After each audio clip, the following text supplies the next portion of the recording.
All right, thank you for staying with Daybreak. You're just in time for that conversation with Honorable Maina. She's the Cabinet Secretary, Ministry of Industrialization, Trade and Enterprise Development. She's joining me via Skype. You are allowed to call in and ask the questions you may have in regards to the trade and industrialization docket there. Our numbers are 0742 961 339. I'll say that number again, 0742 961 339. You can call in and ask your questions live to Honorable Maina, who's the Cabinet Secretary, Ministry of Industrialization, Trade and Enterprise. Honorable Betty, thank you so much for making time for us this morning on Daybreak.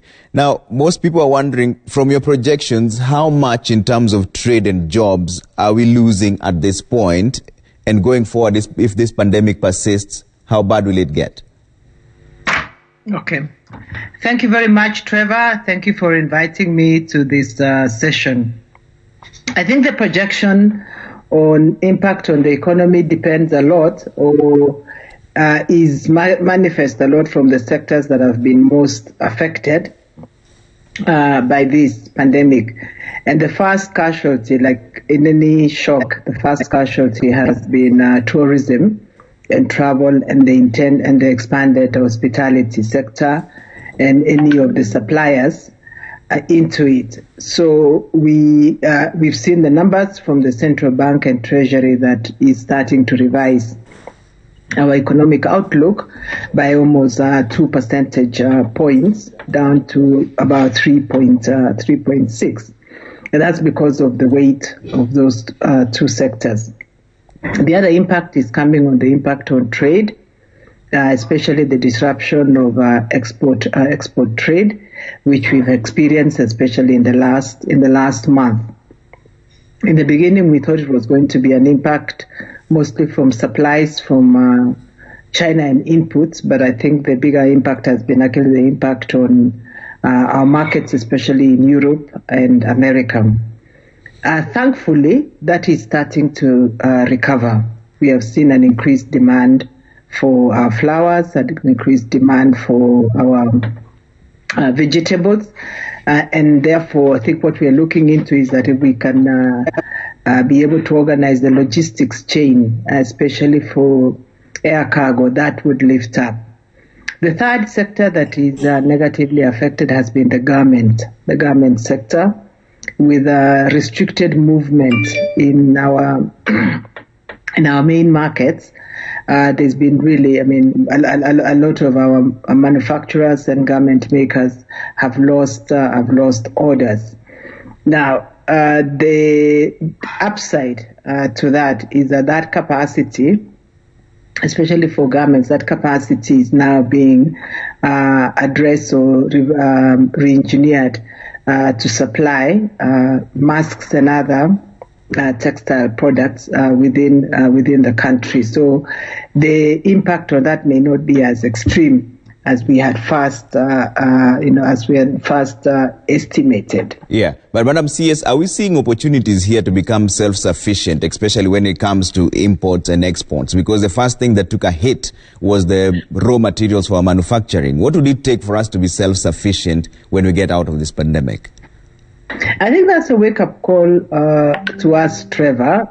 We've long talked about industrializing within East Africa and certainly within Kenya. And some of these raw materials that we import, materials or even finished goods, are goods that we can make right here in Kenya. So I certainly, our plan within the ministry is to refocus a lot more on building local capacity for delivery of these materials. We've had good conversations with our colleagues in engineering and others, within the ecosystem in Kenya, and I'm certain that we would have at least some needed impetus to focus on development of capital goods right here in Kenya that can be utilized, especially from agriculture for value addition.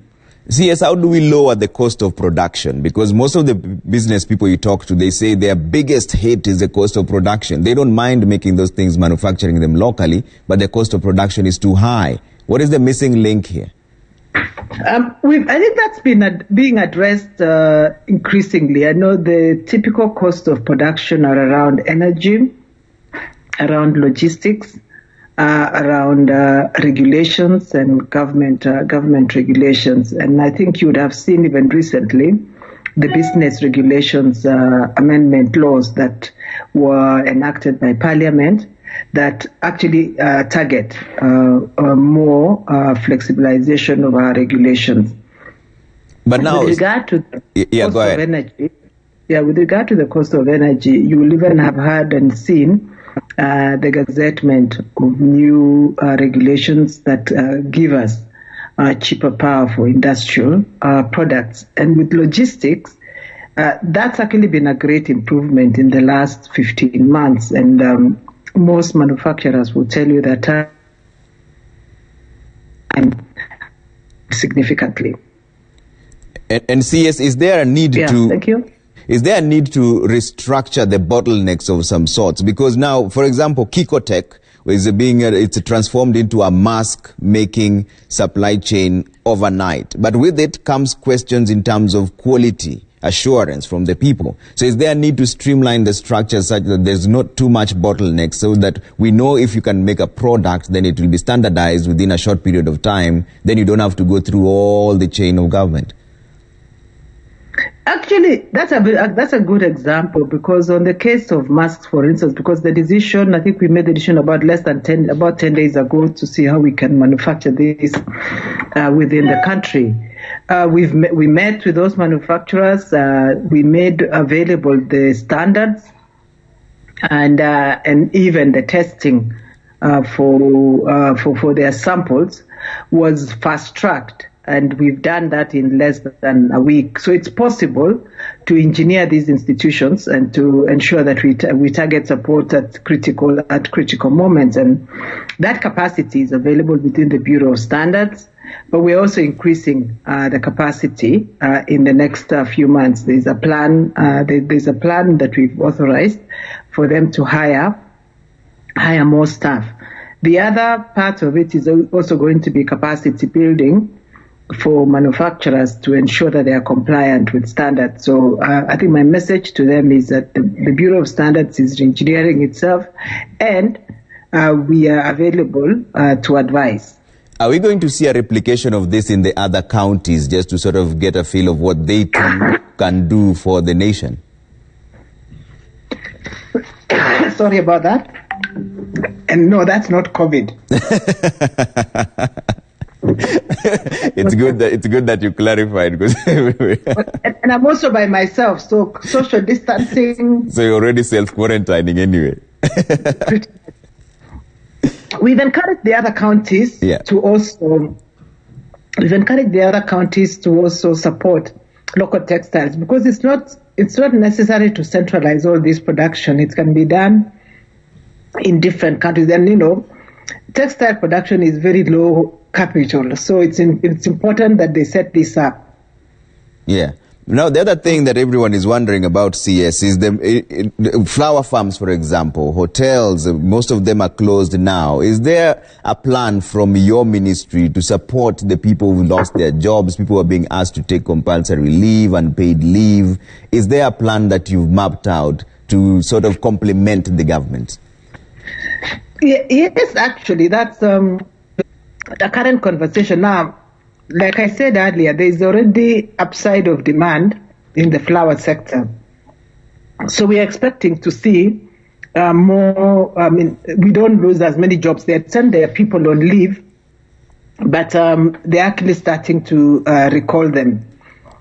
Now, in the case of the hotel sector, we are currently working at the Ministry of Industry, Industry and Tourism, more particularly, is looking at ways of supporting them as they look at ways of flexibilizing their contracts.